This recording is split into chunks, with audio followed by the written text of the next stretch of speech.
BJP ರಾಷ್ಟ್ರೀಯ ಅಧ್ಯಕ್ಷ JP Nadda ಅವರ ನೇತೃತ್ವದಲ್ಲಿ ಮೀಟಿಂಗ್ ನಡೆದಿದೆ. ಈ ಸಭೆಯಲ್ಲಿ ರಾಜ್ಯ ಬಿಜೆಪಿ ಅಧ್ಯಕ್ಷರ ಬದಲಾವಣೆ ಬಗ್ಗೆ ಜೊತೆಗೆ ರಾಜ್ಯ ಬಿಜೆಪಿ ಘಟಕಗಳಿಗೆ ನೂತನ ಅಧ್ಯಕ್ಷರ ನೇಮಕಾತಿ ಬಗ್ಗೆ ಬಹುನಿರೀಕ್ಷಿತವಾದಂತಹ ಎಲ್ಲಾ ಅಂಶಗಳ ಬಗ್ಗೆ ಚರ್ಚೆಯಾಗಿದೆ. ಈ ಚರ್ಚೆಯಲ್ಲಿ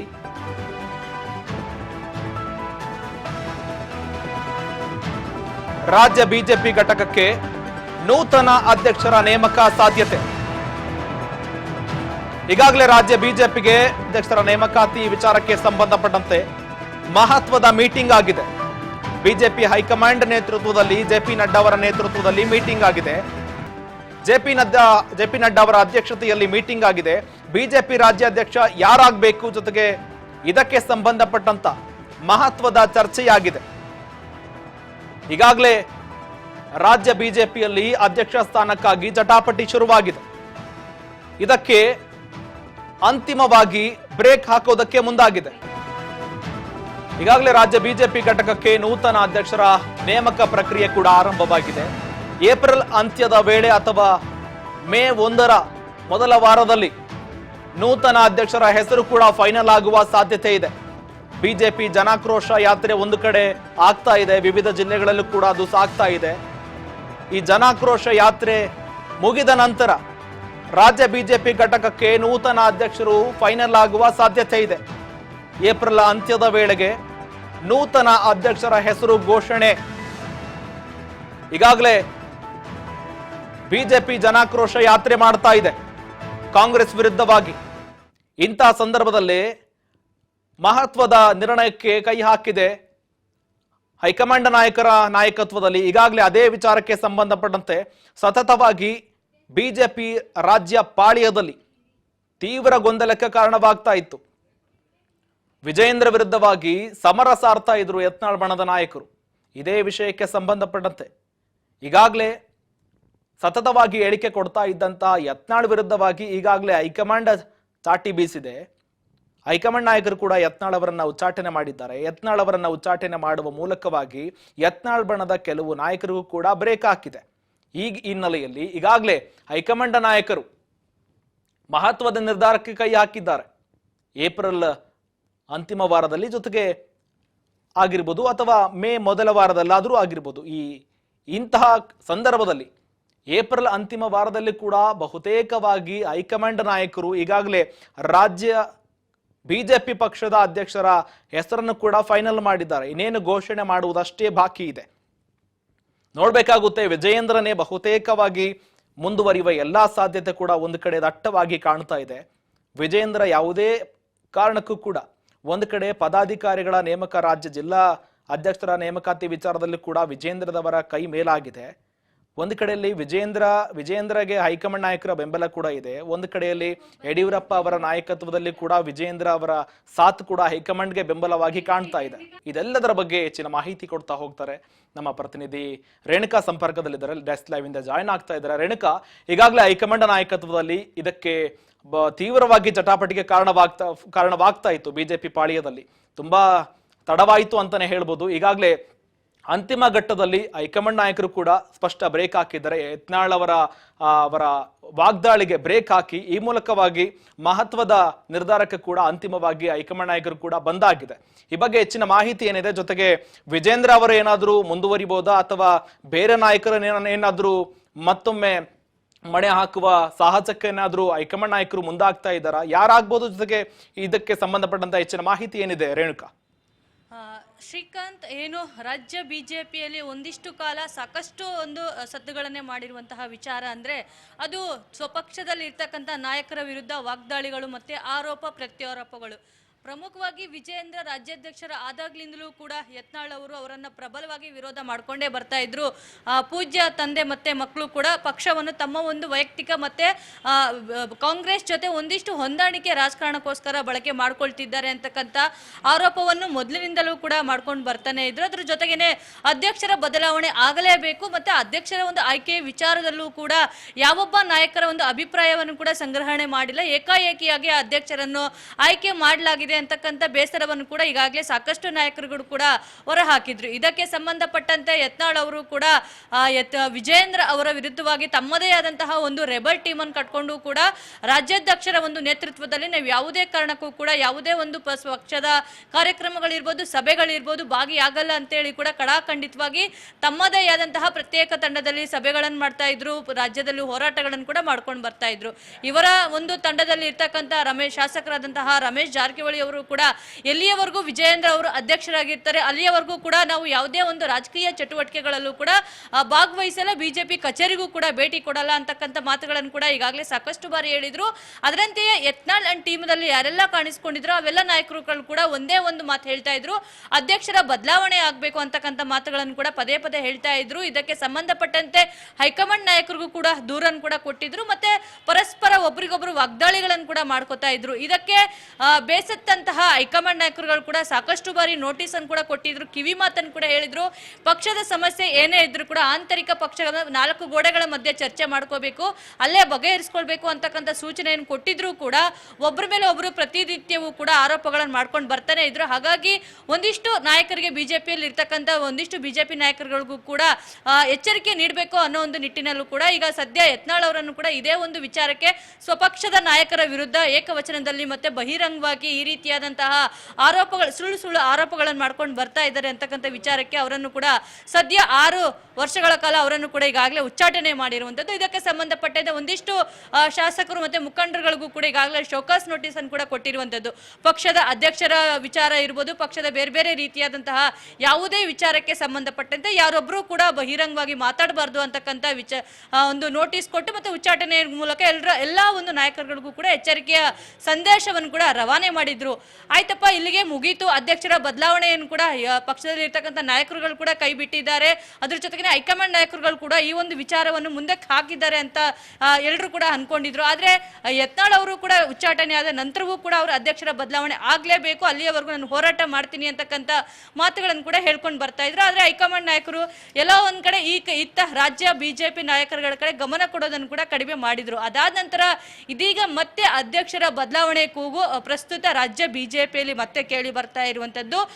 ಇಬ್ಬರ ಒಂದು ಜಟಾಪಟಿಯಲ್ಲಿ ಒಂದಿಷ್ಟು ತಟಸ್ಥರಾಗಿರ್ತಕ್ಕಂಥ ನಾಯಕರುಗಳು ಕೂಡ ಈಗಾಗಲೇ ಹೈಕಮಾಂಡ್ ನಾಯಕರಿಗೆ ಮನವರಿಕೆ ಮಾಡ್ಕೊಂಡಿರುವಂತದ್ದು. ಒಬ್ಬ ಹಿರಿಯ ನಾಯಕರಿಗೆ ರಾಜ್ಯಾಧ್ಯಕ್ಷರು ಮಾಡಿದ್ರೆ ಎಲ್ಲವೂ ಕೂಡ ಪಕ್ಷದಲ್ಲಿ ಸರಿ ಹೋಗುತ್ತೆ, ಪಕ್ಷ ಸಂಘಟನೆ ಮಾಡ್ಲಿಕ್ಕೂ ಕೂಡ ಸಾಕಷ್ಟು ಒಂದು ಅವಕಾಶಗಳು ಕೂಡ ಸಿಗುತ್ತೆ, ಕಾರ್ಯಕರ್ತರು ಕೂಡ ಮುಂದಾಳತ್ವದಲ್ಲಿ ಎಲ್ಲ ಕೆಲಸಗಳನ್ನು ಕೂಡ ಮಾಡ್ಕೊಂಡು ಹೋಗ್ತಾರೆ, ಮುಂದಿನ ಚುನಾವಣೆಯನ್ನು ಗೆಲ್ಲುವ ಒಂದು ಭರವಸೆಯನ್ನು ಕೂಡ ಕಾರ್ಯಕರ್ತರಿಗೂ ಕೂಡ ಮೂಡಬಹುದು ಅಂತಕ್ಕಂಥ ಸಲಹೆಯನ್ನು ಕೂಡ ಈಗಾಗಲೇ ಹೈಕಮಾಂಡ್ ನಾಯಕರಿಗೆ ಒಂದಿಷ್ಟು ಹಿರಿಯ ಮುಖಂಡರು ಮತ್ತೆ ಸಂಸದರುಗಳು ಕೂಡ ಹೇಳಿರುವಂತದ್ದು.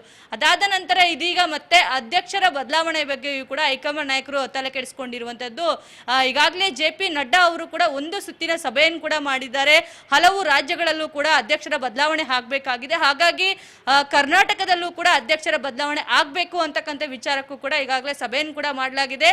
ಆ ಒಂದು ಸಭೆಯಲ್ಲಿ ಪ್ರಸ್ತುತ ರಾಜ್ಯ ಬಿಜೆಪಿಯಲ್ಲಿ ಏನೆಲ್ಲ ಆಗ್ತಾ ಇದೆ, ವಿಜಯೇಂದ್ರ ಪರವಾಗಿ ಯಾವೆಲ್ಲ ನಾಯಕರಿದ್ದಾರೆ, ವಿಜಯೇಂದ್ರ ಯಾವ ರೀತಿಯಾಗಿ ವಿರೋಧ ಪಕ್ಷದಲ್ಲಿ ಇಟ್ಕೊಂಡು ಸರ್ಕಾರವನ್ನು ಇಕ್ಕಟ್ಟಿಗೆ ಸಿಲುಕಿಸುವ ಒಂದು ಕೆಲಸಗಳನ್ನು ಮಾಡ್ತಾ ಇದ್ದಾರೆ ಅಂತಕ್ಕಂಥ ವಿಷಯಗಳನ್ನು ಕೂಡ ಈಗಾಗಲೇ ಸಭೆಯಲ್ಲಿ ಕೂಡ ಚರ್ಚೆ ಮಾಡಿರುವಂಥದ್ದು. ಪ್ರಮುಖವಾಗಿ ಸದ್ಯ ರಾಜ್ಯದಲ್ಲಿ ಸರ್ಕಾರದ ವಿರುದ್ಧ ಬೆಲೆ ಏರಿಕೆ ನೀತಿ ಧೋರಣೆಯನ್ನು ಖಂಡಿಸಿ ಜನಾಕ್ರೋಶ ಯಾತ್ರೆಯನ್ನು ಕೂಡ ಬಿಜೆಪಿ ಅಧ್ಯಕ್ಷರಾದಂತಹ ವಿಜಯೇಂದ್ರ ಅವರ ನೇತೃತ್ವದಲ್ಲಿ ಇಡೀ ರಾಜ್ಯದಾದ್ಯಂತ ಪ್ರವಾಸವನ್ನು ಕೂಡ ಮಾಡ್ತಾ ಇದ್ದಾರೆ, ಹೋರಾಟವನ್ನು ಕೂಡ ಮಾಡ್ತಾ ಇದ್ದಾರೆ.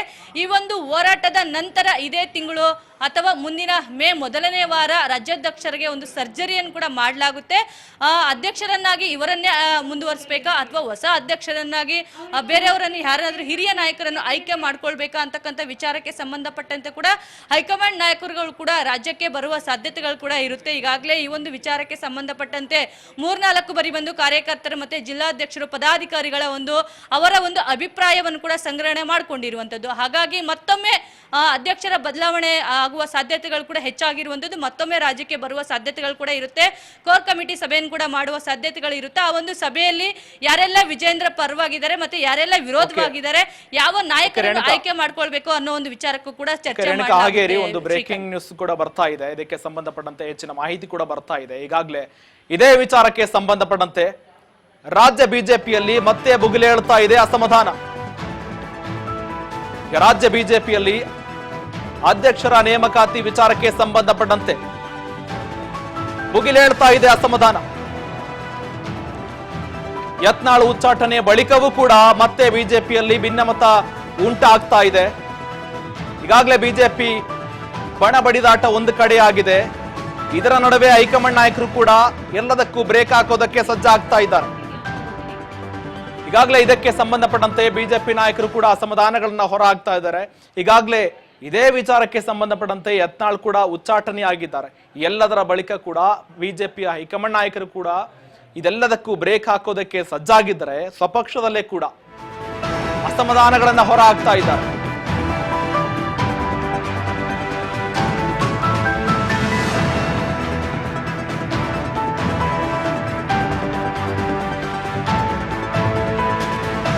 ಒಂದು ಹಂತದಲ್ಲಿ ಭಿನ್ನಮತ ಇಲ್ಲವೇ ಇಲ್ಲ ಎಂತ ಇದ್ದ ಬಿಜೆಪಿ ನಾಯಕರು ಈಗ ಬಿಜೆಪಿಯಲ್ಲಿ ಇದೀಗ ಮತ್ತೊಂದು ಭಿನ್ನಮತ ಸ್ಫೋಟವಾಗ್ತಾ ಇದೆ. ವಿಜಯೇಂದ್ರ ಆಯಿತು, ಈಗ ಆರ್ ಅಶೋಕ್ ಸರದಿ. ವಿಪಕ್ಷ ನಾಯಕನ ವಿರುದ್ಧವಾಗಿ ಸ್ವಪಕ್ಷದವರಿಂದಲೇ ಅಸಮಾಧಾನಗಳನ್ನ ಹೊರಹಾಕ್ತಾ ಇದ್ದಾರೆ. ಆರ್ ಅಶೋಕ್ ವಿರುದ್ಧವಾಗಿ ಬಿಜೆಪಿಯ ಎಂಎಲ್ಎಗಳು ಕೆಂಡಾಮಂಡಲರಾಗಿದ್ದಾರೆ. ಒಂದು ಕಡೆ ವಿಜಯೇಂದ್ರನ ಸರದಿ ಮುಗಿತು, ಈಗ ಆರ್ ಅಶೋಕ್ ಅವರ ವಿರುದ್ಧವಾಗಿ ಅಸಮಾಧಾನಗಳನ್ನ ಹೊರಹಾಕ್ತಾ ಇದ್ದಾರೆ.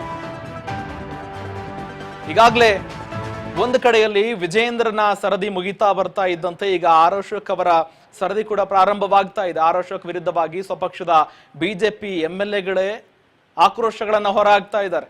ಎಲ್ಲದರ ಬಗ್ಗೆ ಹೆಚ್ಚಿನ ಮಾಹಿತಿ ಕೂಡ ಮತ್ತೊಮ್ಮೆ ನಮ್ಮ ಪ್ರತಿನಿಧಿ ರೇಣುಕಾ ಸಂಪರ್ಕದಲ್ಲಿದ್ದಾರೆ. ರೇಣುಕಾ, ಈಗಾಗಲೇ ನಾವು ಮಾತನಾಡ್ತಾ ಇದ್ವಿ, ಹೈಕಮಾಂಡ್ ನಾಯಕರು ಕೂಡ ಎಲ್ಲದಕ್ಕೂ ಬ್ರೇಕ್ ಹಾಕೋದಕ್ಕೆ ಸಜ್ಜಾಗಿದ್ದಾರೆ. ಹಾಗಾದ್ರೆ ಯಾವ ವಿಧಾನದಲ್ಲಿ ಈ ಚುನಾವಣೆ ನಡೆಯುತ್ತೆ? ಈಗಾಗಲೇ ಹೈಕಮಾಂಡ್ ನಾಯಕರು ಕೂಡ ಏಕಾಏಕಿ ಏನಾದ್ರೂ ಅಧ್ಯಕ್ಷರನ್ನ ಮತ್ತೆ ನೇಮಕ ಮಾಡಿಕೊಂಡ್ರೆ, ಜೊತೆಗೆ ಇದಕ್ಕೆ ಏನಾದ್ರೂ ಚುನಾವಣೆ ಏನಾದ್ರೂ ತಂತ್ರವನ್ನ ಹೂಡೋದಾದ್ರೆ ಲಿಂಗಾಯತ ಜೊತೆಗೆ ಯತ್ನಾಳ್ ಬಣದ ನಾಯಕರು ಕೂಡ ಪಾರ್ಟಿಸಿಪೇಟ್ ಮಾಡುವ ಎಲ್ಲಾ ಸಾಧ್ಯತೆ ಕೂಡ ದಟ್ಟವಾಗ್ತಾ ಇದೆ. ಅಥವಾ ಸ್ವಪಕ್ಷದ ಬಿಜೆಪಿ ನಾಯಕರೇ ವಿರೋಧ ಮಾಡುವ, ವಿಜಯೇಂದ್ರನ ವಿರುದ್ಧವಾಗಿ ವಿರೋಧ ಮಾಡುವ ನಾಯಕರು ಕೂಡ ಅವರ ವಿರುದ್ಧವಾಗಿ ಚುನಾವಣೆಯಲ್ಲಿ ಮತ ಹಾಕುವ ಎಲ್ಲಾ ಸಾಧ್ಯತೆ ಕೂಡ ದಟ್ಟವಾಗಿ ಕಾಣ್ತಾ ಇದೆ. ಯಾವ ವಿಧಾನದಲ್ಲಿ ಚುನಾವಣೆ ಆಗುತ್ತೆ ರೇಣುಕಾ, ಈ ಬಗ್ಗೆ ಹೆಚ್ಚಿನ ಮಾಹಿತಿ ಏನಾದರೂ ಇದೆಯಾ? ಶ್ರೀಕಾಂತ್, ಏನು ಈಗಾಗಲೇ ಅಧ್ಯಕ್ಷರ ಆಯ್ಕೆಗೆ ಸಂಬಂಧಪಟ್ಟಂತೆ ಎಲ್ಲ ರಾಜ್ಯಗಳಲ್ಲೂ ಕೂಡ ಚುನಾವಣೆಗಳ ಮೂಲಕ ಅಭ್ಯರ್ಥಿಯನ್ನು ಆಯ್ಕೆ ಮಾಡಲಾಗುತ್ತೆ ಅಂತೇಳಿ ಕೂಡ ಹೈಕಮಾಂಡ್ ನಾಯಕರು ಘೋಷಣೆ ಮಾಡಿರುವಂಥದ್ದು. ಅದೇ ರೀತಿಯಾಗಿಯೂ ಕೂಡ ರಾಜ್ಯದಲ್ಲೂ ಕೂಡ ಅಧ್ಯಕ್ಷರ ಒಂದು ಚುನಾವಣೆ ನಡೆಸಲಾಗುತ್ತೆ. ಆ ಒಂದು ಚುನಾವಣೆಯಲ್ಲಿ ಯಾರೆಲ್ಲ ಅಭ್ಯರ್ಥಿಯಾಗಿ ಸ್ಪರ್ಧೆ ಮಾಡ್ತಾರೆ, ಬಹುಮತದಿಂದ ಯಾರು ಗೆದ್ದಿರ್ತಾರೆ ಅವರನ್ನೇ ಅಧ್ಯಕ್ಷರನ್ನಾಗಿ ಆಯ್ಕೆ ಮಾಡಿಕೊಳ್ಳಲಾಗುತ್ತೆ ಅಂತಕ್ಕಂಥ ಸಂದೇಶವನ್ನು ಕೂಡ ಈಗಾಗಲೇ ಹೈಕಮಾಂಡ್ ನಾಯಕರು ರವಾನೆ ಮಾಡಿರುವಂಥದ್ದು. ಈ ಒಂದು ನಿಟ್ಟಿನಲ್ಲಿ ವಿಜಯೇಂದ್ರ ಅವರು ಕೂಡ ಎಲ್ಲ ಒಂದು ನಾಯಕರ ಒಂದು ವಿಶ್ವಾಸವನ್ನು ಕೂಡ ಗಳಿಸಬೇಕು ಅಂತಕ್ಕಂಥ ಒಂದು ವಿಚಾರವನ್ನು ಮುಂದಿಟ್ಕೊಂಡು ಅವರು ಕೂಡ ಸಾಕಷ್ಟು ಒಂದು ಮಾಜಿ ಶಾಸಕರು ಮತ್ತೆ ಮಾಜಿ ಸಚಿವರ ಸಭೆಗಳನ್ನು ಕೂಡ ಮಾಡಿದ್ದಾರೆ. ಅದರ ಜೊತೆಗೆ ಎಲ್ಲ ಒಂದು ಹಿರಿಯ ನಾಯಕರನ್ನು ಕೂಡ ವಿಶ್ವಾಸಕ್ಕೆ ತೆಗೆದುಕೊಂಡು ಹೋಗಿ ಅವರ ತಮ್ಮ ಒಂದು ಪರವಾಗಿ ಮತ್ತೆ ತಮ್ಮ ಬೆಂಬಲಕ್ಕೆ ನಿಲ್ಲುವ ಒಂದು ರೀತಿಯಲ್ಲೂ ಕೂಡ ಎಲ್ಲರನ್ನು ಕೂಡ ಒಗ್ಗೂಡಿಸಿಕೊಂಡು ಕೆಲಸ ಮಾಡಬೇಕು ಅನ್ನೋ ಒಂದು ನಿಟ್ಟಿನಲ್ಲೂ ಕೂಡ ಯಾರೆಲ್ಲ ಅಸಮಾಧಾನಿತ ನಾಯಕರಿದ್ದಾರೆ ಅವರೆಲ್ಲರನ್ನೂ ಕೂಡ ಅವರ ಅಸಮಾಧಾನ ಶಮನ ಮಾಡುವ ಪ್ರಯತ್ನವನ್ನು ಕೂಡ ಸದ್ಯ ವಿಜಯೇಂದ್ರ ಅವರು ಮಾಡ್ತಾ ಇರುವಂತದ್ದು. ಮೊನ್ನೆ ಅಷ್ಟೇ ಶ್ರೀರಾಮುಲು ಅವರು ಕೂಡ ಬಹಿರಂಗವಾಗಿ ವಿಜಯೇಂದ್ರ ಅವರ ವಿರುದ್ಧ ಸಾಕಷ್ಟು ಒಂದು ಅಸಮಾಧಾನವನ್ನು ಕೂಡ ವ್ಯಕ್ತಪಡಿಸಿದ್ರು. ಸದ್ಯ ಈಗ ಶ್ರೀರಾಮುಲು ಅವರೊಟ್ಟಿಗೆ ಮಾತುಕತೆಗಳನ್ನು ಕೂಡ ನಡೆಸಿರುವಂತದ್ದು. ಅವರನ್ನು ಕೂಡ ಯಾವುದೇ ಒಂದು ಹೋರಾಟಕ್ಕೆ ಹೋದ್ರೂ ಕೂಡ ಸದ್ಯ ಶ್ರೀರಾಮುಲು ಅವರು ಕೂಡ ವಿಜಯೇಂದ್ರ ಅವರಿಗೆ ಸಾಥ್ ಕೊಟ್ಟು ಅವರು ಕೂಡ ಹೋರಾಟದಲ್ಲಿ ಭಾಗಿಯಾಗ್ತಾ ಇದ್ದಾರೆ. ಇದಕ್ಕೆ ಸಂಬಂಧಪಟ್ಟಂತೆ ಹಿರಿಯ ನಾಯಕರುಗಳು ಯಾರೆಲ್ಲ ಇದ್ರು ಅವರೆಲ್ಲರನ್ನು ಕೂಡ ಎಕ್ಸಾಂಪಲ್ ಆಗಿ ಸದಾನಂದ ಗೌಡರು ಕೂಡ ಪರೋಕ್ಷವಾಗಿ ಅಸಮಾಧಾನವನ್ನು ಕೂಡ ವ್ಯಕ್ತಪಡಿಸಿದ್ರು. ಅವರನ್ನು ಕೂಡ ಈಗ ಸದ್ಯ ತಮ್ಮೊಟ್ಟುಗೂಡಿಸಿಕೊಂಡು ಮುಂದಿನ ಕಾರ್ಯಗಳನ್ನು ಮತ್ತೆ ಅವರು ಮುಂದೆ ರಾಜ್ಯಾಧ್ಯಕ್ಷರಾಗಬೇಕು ಮತ್ತೆ ಯಾರೆಲ್ಲ ಅದಕ್ಕೆ ಬೆಂಬಲ ಕೊಡಬೇಕು, ತಮಗೂ ಕೂಡ ಶಕ್ತಿ ಇದೆ, ತಮಗೂ ಕೂಡ ಸಾಕಷ್ಟು ನಾಯಕರ ಬೆಂಬಲ ಇದೆ ಅನ್ನೋ ಒಂದು ರೀತಿಯಲ್ಲಿ ಕೂಡ ಹೈಕಮಾಂಡ್ ನಾಯಕರಿಗೆ ಮನವರಿಕೆ ಮಾಡಿಕೊಡ್ಬೇಕು ಅಂತೇಳಿ ಎಲ್ಲರನ್ನು ಒಗ್ಗೂಡಿಸಿಕೊಂಡು ಹೋಗುವ ಕೆಲಸವನ್ನು ಕೂಡ ಸದ್ಯ ವಿಜಯೇಂದ್ರ ಅವರು ಮಾಡ್ತಾ ಇರುವಂತದ್ದು. ಈ ಒಂದು ವಿಚಾರಕ್ಕೆ ಸಂಬಂಧಪಟ್ಟಂತೆ ಮೊನ್ನೆ ಒಂದಿಷ್ಟು ಹಾಲಿ ಶಾಸಕರುಗಳಿಗೂ ಕೂಡ ಈಗಾಗಲೇ ಕೇಂದ್ರ ಶಿಸ್ತು ಸಮಿತಿಯವರು ಕೂಡ ನೋಟಿಸ್ ಅನ್ನು ಕೂಡ ಜಾರಿ ಮಾಡಿತ್ತು. ಅದರಲ್ಲೂ ಕೂಡ ಪ್ರಮುಖವಾಗಿ ಶಿವರಾಮ್ ಹೆಬ್ಬಾರ್ ಮತ್ತೆ ಎಸ್ ಟಿ ಸೋಮಶೇಖರ್ ಅವ್ರಿಗೂ ಕೂಡ ನೋಟಿಸ್ ಅನ್ನು ಕೂಡ ಈಗಾಗಲೇ ಕೊಟ್ಟಿರುವಂತದ್ದು. ಅವ್ರಿಗೂ ಕೂಡ ಉತ್ತರ ಕೊಡಿ ಅಂತ ಕೇಳಿಕಂತ ವಿಚಾರವನ್ನು ಮುಂದಿಟ್ಕೊಂಡು ಕೇಂದ್ರ ಶಿಸ್ತು ಸಮಿತಿ ನೋಟಿಸ್ ಕೊಟ್ಟಿತ್ತು. ಅದಾದ ನಂತರ ಈ ಒಂದು ವಿಚಾರಕ್ಕೆ ಸಂಬಂಧಪಟ್ಟಂತೆ ಆರ್ ಅಶೋಕ್, ವಿಪಕ್ಷ ನಾಯಕರಾದಂತಹ ಆರ್ ಅಶೋಕ್ ಅವರು ಪ್ರತಿಕ್ರಿಯೆ ನೀಡುವಂತಹ ಸಂದರ್ಭದಲ್ಲಿ ಎಸ್ ಟಿ ಸೋಮಶೇಖರ್ ಮತ್ತೆ ಶಿವರಾಮ್ ಹೆಬ್ಬಾರ್ ಅವರು ನಮ್ಮ ಒಂದು ಪಕ್ಷದಲ್ಲಿ ಮುಗಿದ ಅಧ್ಯಾಯ, ಅವರನ್ನು ನಾವು ಯಾವಾಗಲೂ ಕೈ ಬಿಟ್ಟಿದ್ದೀವಿ, ನೀವು ಕೂಡ ಕೈ ಬಿಡಬೇಕು, ಅವರಿಗೂ ನಮಗೂ ಯಾವುದೇ ಸಂಬಂಧ ಇಲ್ಲ. ಸದ್ಯ ಕೇಂದ್ರ ಅವರಿಗೆ ನೋಟಿಸ್ ಕೊಟ್ಟಿದೆ, ನೋಟಿಸ್ ಕೊಟ್ಟ ನಂತರ ಅವ್ರು ಯಾವ ರೀತಿ ಕ್ರಮ ತೆಗೆದುಕೊಳ್ಬೇಕು ಅವ್ರಿಗೂ ಕೂಡ ಕ್ರಮ ತೆಗೆದುಕೊಳ್ಳುತ್ತೆ. ಈಗಾಗಲೇ ಯತ್ನಾಳ್ ಅವರನ್ನು ಕೂಡ ಉಚ್ಚಾಟನೆ ಮಾಡಲಾಗಿದೆ. ಇವರ ವಿರುದ್ಧವೂ ಕೂಡ ಪಕ್ಷ ಮತ್ತೆ ಹೈಕಮಾಂಡ್ ನಾಯಕರುಗಳು ಕೂಡ ಕಠಿಣ ನಿರ್ಧಾರ ಕೈಗೊಳ್ತಾರೆ ಅಂತಕ್ಕಂಥ ವಿಚಾರ ವಿಚಾರವನ್ನು ಕೂಡ ಈಗಾಗಲೇ ಹೊರ ಹಾಕಿದ್ರು. ಇದಕ್ಕೆ ಸಂಬಂಧಪಟ್ಟಂತೆ ಎಸ್.ಟಿ. ಸೋಮಶೇಖರ್ ಅವರು ಕೂಡ ಇಂದು ಪ್ರತಿಕ್ರಿಯೆ ನೀಡಿದ್ದು, ಎಲ್ಲ ಒಂದ್ ಕಡೆ ಈಗಾಗಲೇ ಹೈಕಮಾಂಡ್ ನಾಯಕರು ನಿಮಗೆ ನೋಟಿಸ್ ಕೊಟ್ಟಿದ್ದಾರೆ, ಅಷ್ಟೊಂದು ಅವಸರ ನಿಮಗೆ ಯಾಕೆ, ನಾವು ಕೂಡ ಪಕ್ಷದಲ್ಲಿ ಕೆಲಸ ಮಾಡ್ಕೊಂಡು ಹೋಗಿದ್ದೀವಿ ಅಂತಕ್ಕಂಥ ಎಲ್ಲ ಒಂದ್ ಕಡೆ ಬಹಿರಂಗವಾಗಿ ಅಶೋಕ್ ಅವರ ವಿರುದ್ಧವೇ ಸಾಕಷ್ಟು ಒಂದು ಅಸಮಾಧಾನವನ್ನು ಕೂಡ ವ್ಯಕ್ತಪಡಿಸ್ತಾ ಇರುವಂತದ್ದು. ಶಿವರಾಮ್ ಹೆಬ್ಬಾರ್ ಅವರು ಕೂಡ ಹೈಕಮಾಂಡ್ ನಾಯಕರು ನೋಟಿಸ್ ಕೊಟ್ಟಿದ್ದಾರೆ, ಅದೇ ರೀತಿಯಾಗಿಯೂ ಕೂಡ ರಾಜ್ಯದಲ್ಲಿ ಏನೇ ಸಭೆಗಳನ್ನು ಮಾಡಿದ್ರು, ಕಾರ್ಯಕ್ರಮಗಳನ್ನು ಮಾಡಿದ್ರು, ನಮ್ಗೆ ಯಾವುದೇ ರೀತಿಯಾದಂತಹ ಆಹ್ವಾನವನ್ನು ಕೂಡ ಬಿಜೆಪಿ ನಾಯಕರು ಕೊಟ್ಟಿಲ್ಲ, ನಮ್ಮನ್ನು ಯಾವುದೇ ಒಂದು ಕಾರ್ಯಕ್ರಮಗಳಲ್ಲೂ ಕೂಡ ಹೋರಾಟದಲ್ಲೂ ಕೂಡ ಪರಿಗಣನೆಗೆ ತೆಗೆದುಕೊಂಡಿಲ್ಲ, ಹಾಗಾಗಿ ನಾವು ಹೋಗಿಲ್ಲ ಅಂತಕ್ಕಂಥ ಅಸಮಾಧಾನವನ್ನು ಅವರು ಕೂಡ ಹೊರಹಾಕ್ತಾ ಇರುವಂತದ್ದು. ಸದ್ಯ ಬಿಜೆಪಿಯಲ್ಲಿ ಬಣ ಬಡಿದಾಟ ಇಲ್ಲ ಅಂತ ಹೇಳಿ ಕೂಡ ಎಲ್ಲಾ ನಾಯಕರು ಹೇಳ್ತಾ ಇರುವಂತದ್ದು. ಆದ್ರೆ ತಮ್ಮ ಪಕ್ಷದಲ್ಲಿ ಇರ್ತಕ್ಕಂಥ ನಾಯಕರುಗಳ ಈ ರೀತಿಯಾದಂತಹ ಒಬ್ಬರಾದ ನಂತರ ಒಬ್ರು ಬಹಿರಂಗವಾಗಿ ಈ ರೀತಿಯಾದಂತಹ ಹೇಳಿಕೆಗಳನ್ನು ಕೊಡ್ತಾ ಇದ್ರೆ ಬಿಜೆಪಿಯಲ್ಲಿ ಇನ್ನೂ ಕೂಡ ಬಣ ಬಡಿದಾಟ ಮುಗಿದಿಲ್ಲ ಅಂತಕ್ಕಂಥ ವಿಚಾರ ಮೇಲ್ನೋಟಕ್ಕೆ ಸಾಬೀತಾಗ್ತಾ ಇದೆ. ರೇಣುಕಾ, ಥ್ಯಾಂಕ್ ಯು ನಿಮ್ಮೆಲ್ಲ ಮಾಹಿತಿಗಾಗಿ. ರೇಣುಕಾ, ಈಗಾಗಲೇ ನೋಡ್ಬೇಕಾಗುತ್ತೆ ಯಾವ್ಯಾವ ನಾಯಕರಿಗೆ ಯಾವ ರೀತಿಯಾಗಿ ಮಣೆ ಹೆಣಿತಾರ, ಜೊತೆಗೆ ಅಧ್ಯಕ್ಷ ಸ್ಥಾನಕ್ಕೆ ಸಂಬಂಧಪಟ್ಟಂತೆ ವಿಜೇಂದ್ರನ ಏನಾದರೂ ಮುಂದುವರಿಸ್ತಾರ ಅಥವಾ ಉತ್ತಮ ಬೇರೆ ನಾಯಕರನ್ನೇನಾದ್ರೂ ಹೈಕಮಾಂಡ್ ನೇಮಕ ಮಾಡುತ್ತಾ ಅನ್ನೋದನ್ನ ಕಾದಷ್ಟು ನೋಡ್ಬೇಕಾಗುತ್ತೆ.